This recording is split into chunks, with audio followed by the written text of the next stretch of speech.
అందరి ద్వారా తునీకరించబడి, అందరి ద్వారా అవమానపరచబడి, అందరి ద్వారా హేళపరచబడిన బ్రతుక నో.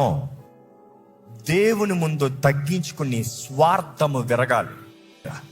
లోక ఆచారాలు, లోక పద్ధతులు అన్నదప్పుడు లోకపు ఐడియాలజీస్, లోకానుసారమైన బ్రతుకు, లోకస్తులు పాపము ద్వారంగా బ్రతికే బ్రతుకు, పాపం బట్టి బ్రతికే బ్రతుకు, పాపులుగా బ్రతికే బ్రతుకు, ఎలాంటి బ్రతుకు వద్దు.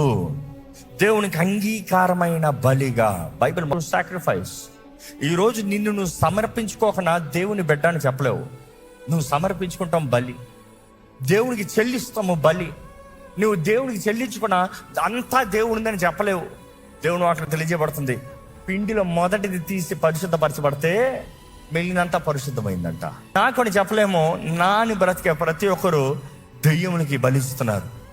అందుకని ఎంతోమంది క్రైస్తవులు అజ్ఞానంతో బ్రతుకుతూ దేవుడు కార్యం జరిగించడే అంటాం. దేవుడు కార్యం జరిగించక కాదు, నీవు నియమాలు పాటించక.